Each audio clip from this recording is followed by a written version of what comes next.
Shalom. Saudara, kita diajar oleh Tuhan untuk tidak memelihara benci, apalagi dendam.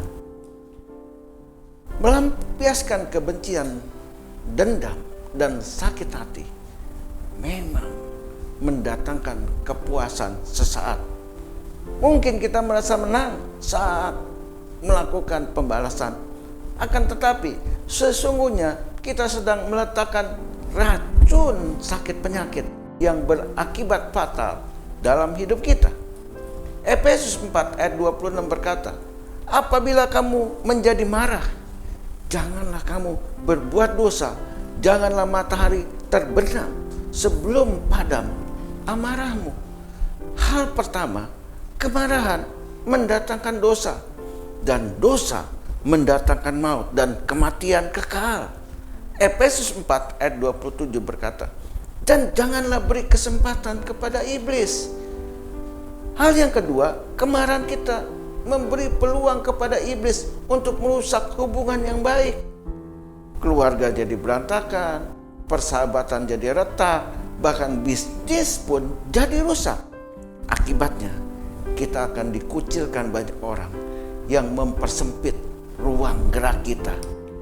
Efesus 4 ayat 29 bilang, janganlah ada perkataan kotor keluar dari mulutmu, tetapi pakailah perkataan yang baik untuk membangun di mana perlu, supaya mereka yang mendengarnya beroleh kasih karunia.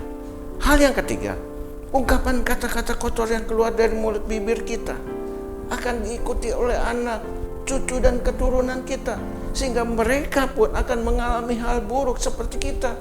Jadi apa yang kita tabur, itulah yang akan kita tuai. Efesus 4 ayat 30 berkata, dan janganlah kamu mendukakan Roh Kudus, Allah yang telah memeteraikan kamu menjelang hari penyelamatan. Hal yang keempat, mendukakan Roh Kudus berarti kita hidup tanpa perlindungan dan tuntunan Tuhan. Akibatnya fatal, sebab kita tidak pernah tahu apa yang akan terjadi esok. Efesus 4 ayat 31 berkata, segala kepahitan, kegeraman, kemarahan, pertikaian, dan fitnah hendaklah dibuang dari antara kamu. Demikian pula segala kejahatan. Berdamailah sekarang juga dengan Tuhan dan sesama. Izinkan Roh Kudus menjamah hati kita supaya kita berkenan kepada Tuhan dan manusia. Efesus 4 ayat 32 berkata, tetapi hendaklah kamu ramah seorang terhadap yang lain, penuh kasih mesra dan saling mengampuni, sebagaimana Allah di dalam Kristus telah mengampuni kamu. Jadi saudara, mari kita lakukan apa yang Tuhan sudah ajarkan kepada kita, apa yang Tuhan sudah perintahkan kepada kita.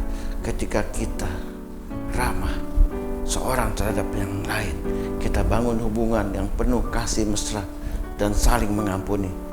Saya percaya saudara, hidup saudara akan diberkati Tuhan. Bahkan semua orang akan senang datang kepada Anda. Tuhan Yesus memberkati kita semua.